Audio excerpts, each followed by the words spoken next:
Assalamu alaikum warahmatullahi wabarakatuh. Ndugu zanguni, kwa kweli mada ya leo, kwa kuwa ndugu yangu anakuja nifuata hapa kuja kuzungumzia mambo ya kuhusu mambo ya ndoa, kuhusu mambo ya watu wanapokwenda kupeleka mahari, kukubaliwa mpaka mtoto wako wa kike kuja kuolewa umje mkubalie.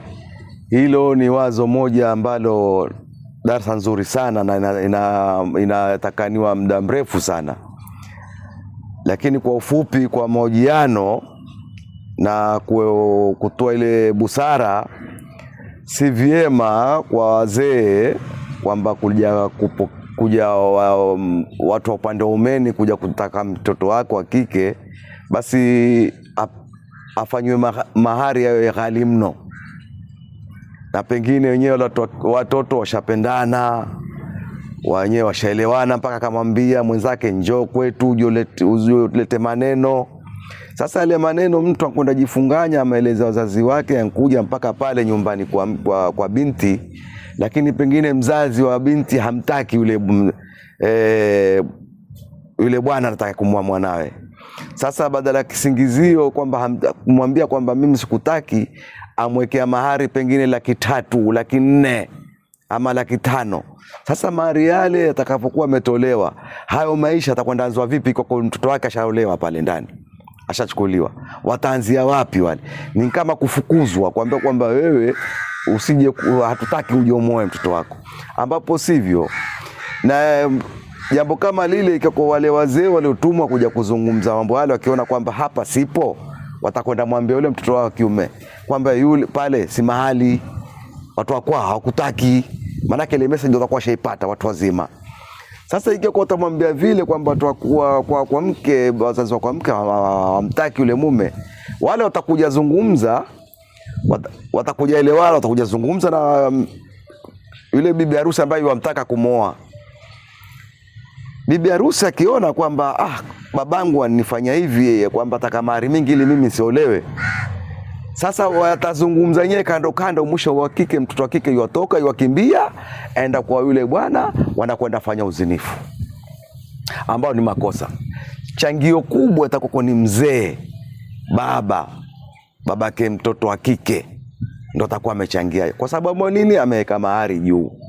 Lakini njia ya kufanya na kustaarabika, manake kusingie mambo machafu, watoto wakaenda kufanya machafu, basi ni wajibu kwamba mahari yawe chini kwanza. Manake kama tunavyojua dunia sasa, watu wenyewe wa kike wana pesa zao, wanaweza tukua hizo pesa kampatia huyo mume ambaye atakumooa, si hana, pengine akaambia mimi nitakuongezea, nitakutoa hizo pesa, lakini wewe walipe haja yangu, mimi niondoke hapa nyumbani.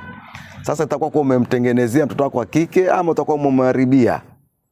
Atakuwa na imani na wewe kweli kama mzazi wake? Maana atakuwa ni adui, uko utaki aolewe. Na dunia leo, mtoto wa kike akipata mume wa kumooa huwa ni bahati, kama kokota almasi usubuhi chini ya mlango.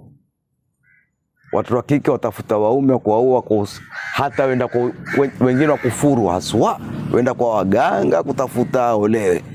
Ina haja gani ifikieni hapo? Sababu nini? Mwengia kwenye haramu. Wazee mwajiingiza katika haramu. Kwenye dini yetu ya Kiislamu ni haramu kutoa kumsindikiza mwanamume mahari ya kumsindikiza kwamba ashindwe hata kwenda kujimiliki atakapokuwa amemchukua yule mtoto wako wa kike. Afadhali mumfanyie mchango mtoto wa kike, mabwana harusi, maharusi wawili, bwana na mke, kwamba hizi pesa hizi 200,000, 300,000 mtaanzia maisha. Ingekuwa hilo jambo la busara sana. Mahari yatakana kitu kidogo sana, lakini utaona mtu achukua karatasi na kalamu yuandika kutoka aliposoma mtoto wake wa kike, kutoka aliposoma, gharama ya kusoma primary, ya secondary, ya college, university, pengine mpaka kumpatia na kazi. Hayo mahari yote ya mahesabu yote yakusanywa, apigwe na mume ambaye atakuja kumooa, ambaye hana mahari yetu. Ndivyo kweli hivyo? Hapo utakuwa sivyo. Ni sisi wazee. Hata ukija kwenye mila pia utakuta pia mtu anda kununuliwa, ambao alete ng'ombe 10, ng'ombe 20. Jamani, huyu mtu mamuuza au mwataka enda kanze maisha awalete wajukuu? Kwa hivyo mimi naona ndugu zanguni, ama wazee wenzangu, binadamu sisi lazima tuwe na kitu kimoja, kiwe na subra na busara. Ikiwa kweli mwataka nyinyi kizazi kije kiwe kingi cha halali, basi teremsheni gharama za mahari, teremsheni gharama za matumizi ya harusi, ili msiwapatie ugumu wale wataka kwenda kuishi pamoja. Coco FM, ladha ya Pwani.